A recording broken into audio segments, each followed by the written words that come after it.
Well then, it's about time we delve into the new Player's Handbook. Welcome to the Attic Dungeon. My name is Sam, and whether you want to string them up by their guts or string your loot, I'm here to help you with everything. Yes, welcome to our first episode where we talk about the new Player's Handbook. Now, what I don't want to do is give you my general impressions. There's plenty of videos that do those, done by YouTubers who gained access to the books way before little old me could ever look them up, so that would be useless. What I am going to do is just deep dive straight into the two first classes of the book, namely the Barbarian and the Bard.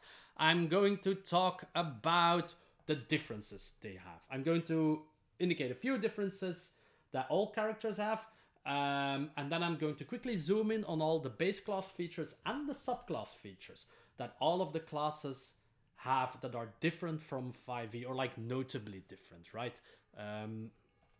So yeah, there's that. I don't think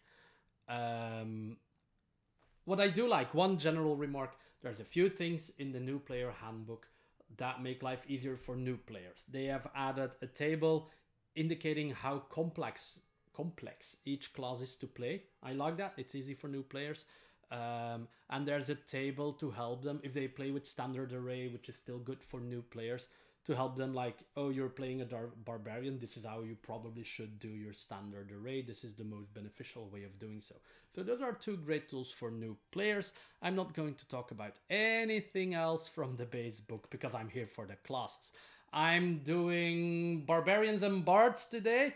Barbarians have had an immense rework, so I'm going to keep the pace high so I can get there before I'm old and grey and the next edition comes out. Because let's be honest, this is kind of a new edition. They always said it wasn't going to be, but this is at least 5.5. I'm on to you, wizards. So, first off, what is different for all classes? If I'm not mistaken, at level 19 they gain an Epic Boon. Epic Boon were those feats that you could use for post-20 gameplay. Now everybody gets one at level 19, which is cool. Barbarians. Baseline. Rage is different now. The basic gist is still the same, but it doesn't extend if you get damaged. Usually you could like attack or get attacked, basically, to keep rage going. Now attacking still works, but you can use a bonus action to keep rage going as well. You don't have unlimited rages anymore at level 20. That's because rage is a resource used for other abilities now as well. And it works with all strength based attacks, so throwing axes now get rage bonuses, which is good. The angry axe thrower build is going to come to you sooner than you might like.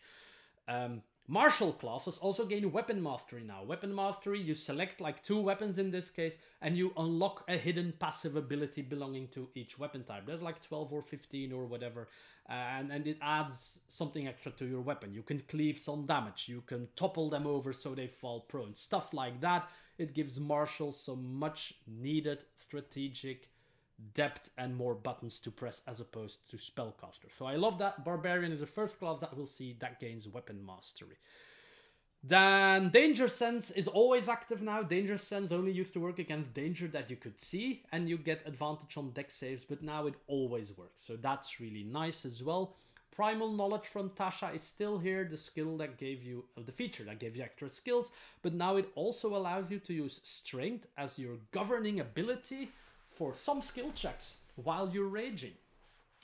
The skills are Acrobatics, Intimidation, Perception, Stealth, and Survival. And you might think, that Sam, I'm never raging outside of combat, it only lasts a minute. Rage lasts 10 minutes now, and seeing as you can extend it with a bonus action, it's easy to keep up rage outside of combat and use it in a scenario where you have to be stealthy and kind of channel the primal power of a cat to sneak through the grass, because rage is not just angry anymore. It's primal power, the storm coursing through your veins, the tidal waves encouraging you to jump to your enemies, stuff like that. You know, the usual stuff. Feral Instinct has lost its protection against surprise, so there's that. That's the only nerf the Barb is getting. I think it's a niche nerf that will survive. To kind of compensate, Instinctive Pounce is now baseline. That was the one from Tasha that when you rage you get to move half your speed, which is really nice. A mobile barbarian is a barbarian that's going to get shit done. And speaking of getting shit done, Brutal Strikes. Holy what did they do to that one? Brutal Strikes used to be extra damage on crit hits, which was owie, but didn't come into play that often, obviously, except if you play my Crit Fisher build. Um, what you do now, when you're reckless attacking, which is still exactly the same, so you attack with advantage, they get advantage against you. You can trade one of the advantages on an attack to add 1d10 of damage. That's cool. That's the extra damage from the old brutal crits incorporated, basically. And then you add an extra effect to your attack. You either hamstring an enemy, they lose 15 feet of speed, or you push them and you can immediately follow them to where you push them without provoking opportunity attacks. So that's really cool. A bit Goku in my head, like punching an enemy into the rock and then flying in to punch them again. But it's cool. It gives you tactical options. The hamstring is going to be a welcome ability. And you'll actually do more damage than with the old Brutal Strikes, because this can trigger on any one attack per turn, whereas Brutal Strikes only trigger on critical hits. So yeah, there's that.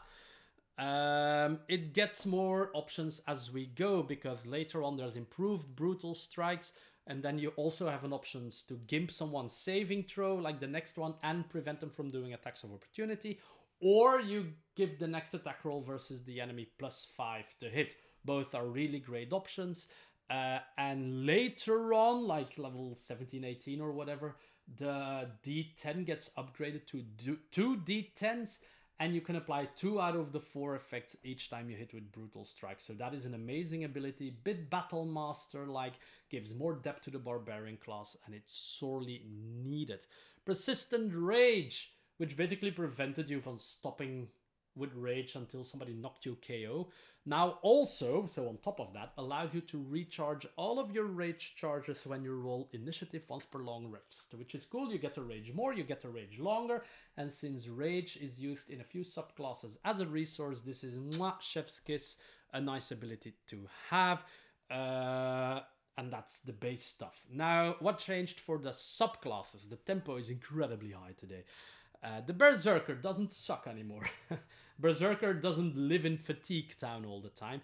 They still get extra damage, but it's in the form of kind of like a sneak attack system where on one attack you get to add a bunch of d6s based on your, I think it's rage damage. Like if your rage damage is +2, you can roll 2d6s on top of everything else to add damage, which is cool. You still have immunity to Fright and Charm. Barbarians really need those two. You get an ability that allows you to perform an attack of opportunity when something hits you. That's cool. Barbarians kind of want to take damage because you're a tank, and now you can punch them back when they slap you, which is really good. More damage to the Barbarian, more power to him. And Frightening Presence is something completely new, I think. It's like a fear-inducing battle shout 30 yards around you. You can fear everything in it.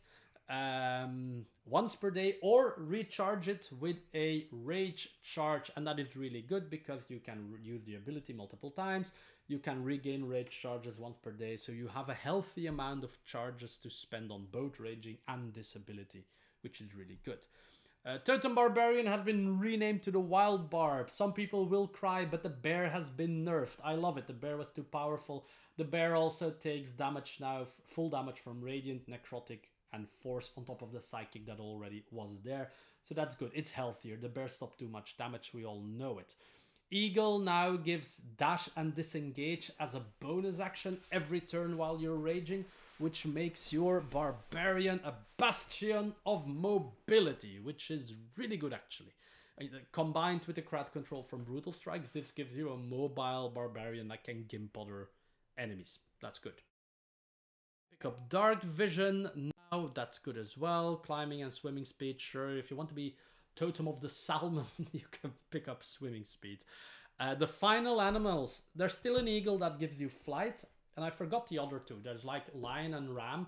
There used to be like 5 or 6 animals in 5e, but now there's only 3, but the lion and the ram choices are way more impactful than the 4 others were in 5e, so it's overall it's a buff actually. They take away the illusion of choice and give you some actual proper bloody choices to pick from.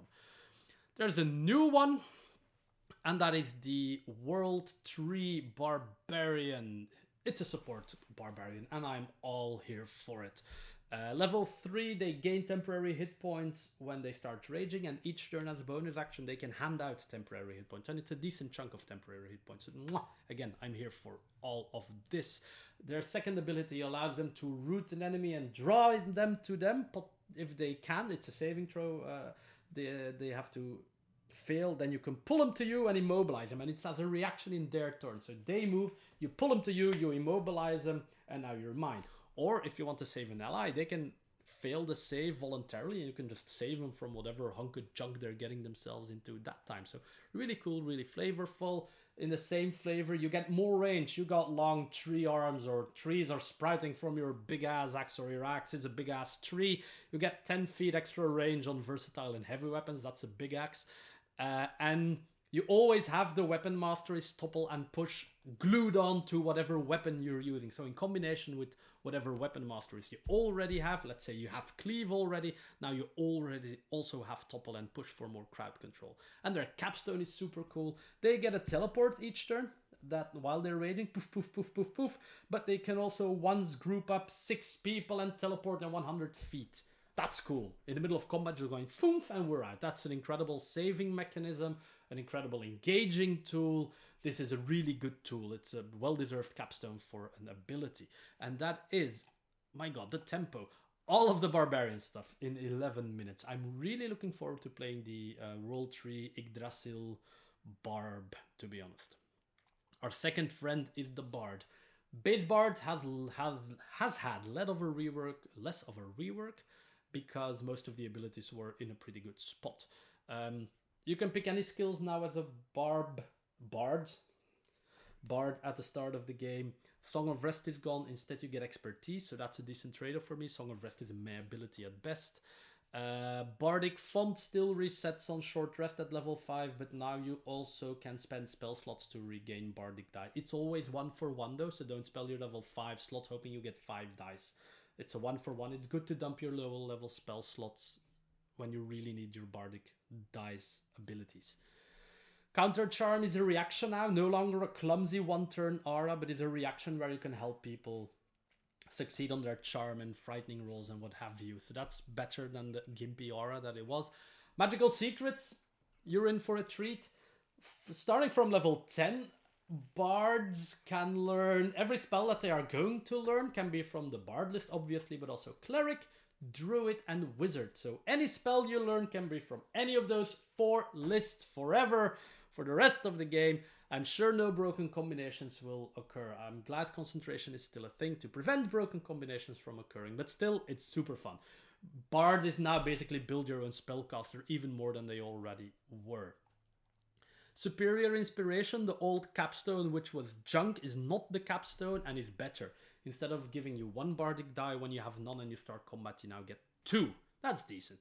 And your capstone Words of Creation actually is that you always have power word heal and kill prepped, which is good. And when you cast it, you can cast it on 2 targets as long as they're within 10 feet of each other. Double healing should be easy to perform, but the occasional double power word kill sounds like a lot of fun as well. I like the rework of the Bard so far. Now let's have a look at the subclasses. The first one is a new one. It's the College of Dance, and it's basically some type of monk in disguise because it doesn't want armor. Why not? It will have advantage on performance checks when not wearing armor. It has armor based off charisma and dex instead of just dex, so kind of like monk wisdom armor, barbarian con armor.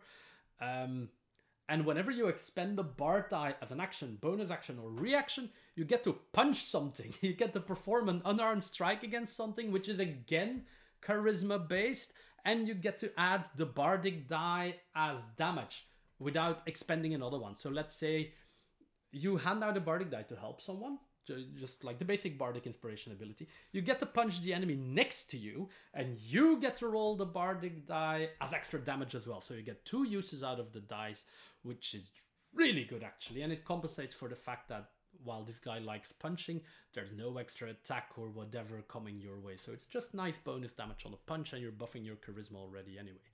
Now, the rest of the dance college revolves around extra movement and mobility and being faster in general.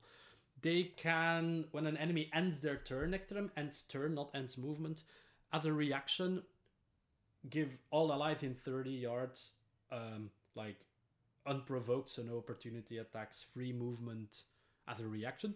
Everybody can reorganize, which is really good.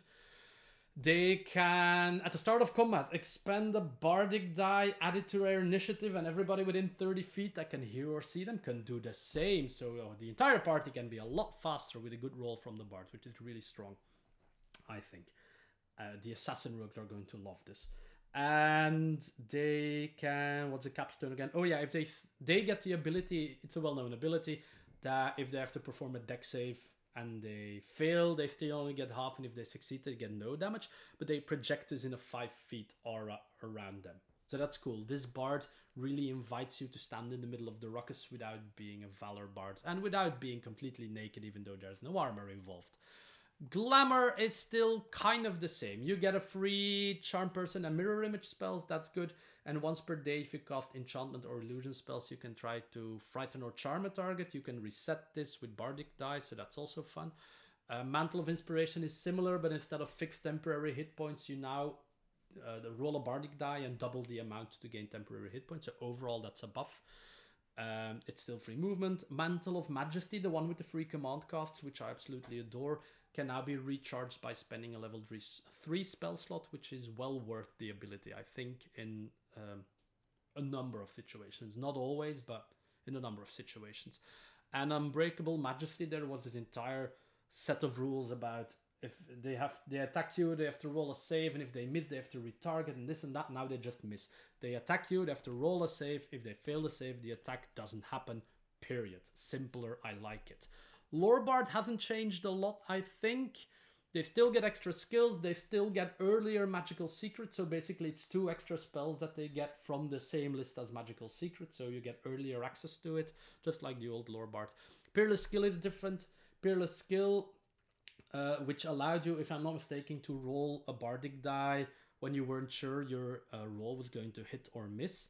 Now the dungeon master has to say that you fail first before you use it. That's the trigger. When you fail an ability check, you can blah blah blah, instead of having to guess whether you fail or not, which is stronger. And if I'm not mistaken, if you roll the die and it still fails, you don't expend the die. Like, all of that is the same, but now you just know that you fail before you use the ability. It's not as ambiguous, which is an overall buff for the players.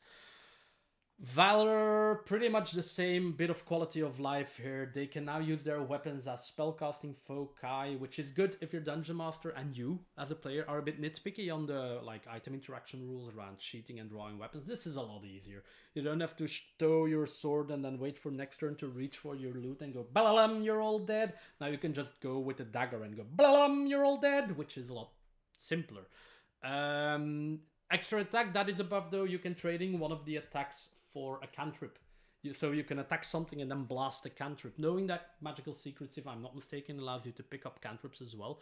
This could be really fun to attack once and then blast firebolt, which is leveling with you, so does a lot of damage at another enemy. So this is actually a buff to Valor, a decent buff to Valor if you play it right.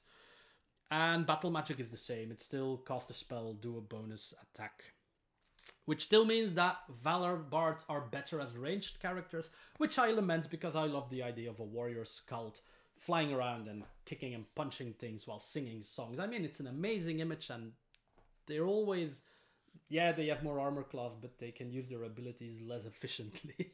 So that's a bit sad. And that is me flying through the first 2 classes in under 20 minutes. My god, that's good. I hope to see you all, obviously, again in 2 weeks for the next 2 classes in the new Player Handbook. I'll see you all again in the Attic Dungeon.